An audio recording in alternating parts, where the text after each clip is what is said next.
12 साल का अयान शहर की सड़कों पर अकेला भटकता था।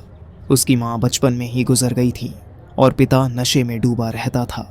घर जैसा कुछ था ही नहीं, बस रेलवे स्टेशन के पास की एक टूटी फूटी झोपड़ी थी जहां रात गुजारनी पड़ती थी। दिन भर वह भीख मांगता, लोगों की गाड़ियों के शीशे साफ करता या बचा खुचा खाना इकट्ठा करता। लेकिन अयान के भीतर एक अजीब सा आत्मसम्मान था। उसे भीख मांगना पसंद नहीं था। जब लोग उसे सिक्के पकड़ाते तो उसकी आंखों में अजीब सा गुस्सा उभर आता, लेकिन पेट की आग उसे मजबूर कर देती। एक दिन जब वह रेलवे स्टेशन के पास खड़ा था, उसने देखा कि एक लंबा चौड़ा आदमी महंगे कपड़ों में जल्दबाजी में एक गाड़ी से उतरा।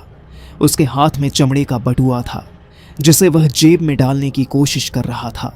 लेकिन जैसे ही उसने गाड़ी का दरवाजा बंद किया, बटुआ नीचे गिर गया और उसे पता भी नहीं चला।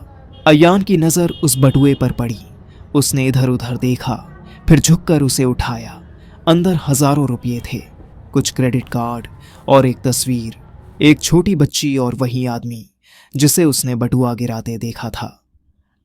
ईमानदारी बनाम भूख अयान की उंगलियां कांप गईं। इतने पैसे उसने कभी एक साथ नहीं देखे थे। अगर ये पैसे उसके पास रहें तो कम से कम कुछ दिनों तक उसे भूखा नहीं रहना पड़ेगा। वह एक नई कमीज खरीद सकता था जो पिछले 2 साल से नहीं खरीदी थी।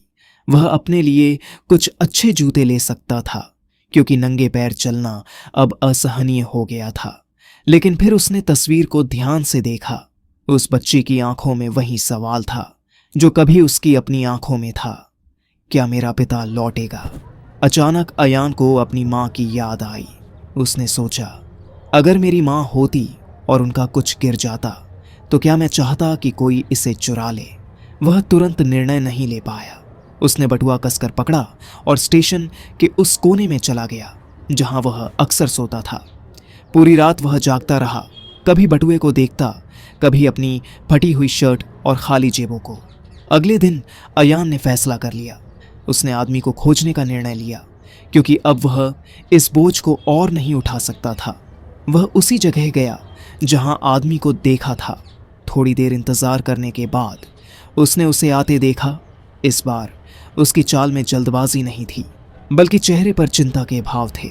अयान हिम्मत जुटाकर आगे बढ़ा और कहा, साहब, आपका बटुआ गिर गया था। आदमी ने चौंक कर उसकी तरफ देखा। उसकी आंखों में अविश्वास था।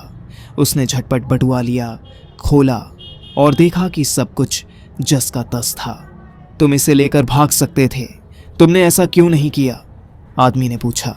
अय्यान ने सिर झुकाकर कहा, मुझे मेरी माँ ने सिखाया था कि किसी की चीज चुराना गलत होता है। आदमी, जो एक मशहूर डॉक्टर था, अय्यान की ईमानदारी से प्रभावित हुआ। उसने उससे उसकी जिंदगी के बारे में पूछा और फिर कहा, अगर तुम चाहो तो मैं तुम्हारी मदद कर सकता हूं। उस डॉक्टर ने अय्यान को अपने साथ ले जाने का प्रस्ताव रखा। उसने कहा कि वह उसे पढ़ाई में मदद कर सकता है, उसे रहने के लिए एक जगह दे सकता है और एक नई जिंदगी दे सकता है। अय्यान को भरोसा नहीं हो रहा था। क्या सच में उसकी किस्मत बदल सकती थी? क्या उसे भी कभी घर मिलेगा? कुछ ही महीनों में अय्यान की जिंदगी पूरी तरह बदल गई। वह स्कूल जाने लगा, नए दोस्त बने और धीरे धीरे उसने अपनी पुरानी जिंदगी को पीछे छोड़ दिया। सालों बाद वही अय्यान बड़ा होकर एक डॉक्टर बना ताकि वह भी किसी और के खोए हुए रास्ते को सही दिशा दिखा सके, जैसे कभी किसी ने उसे दिखाया था।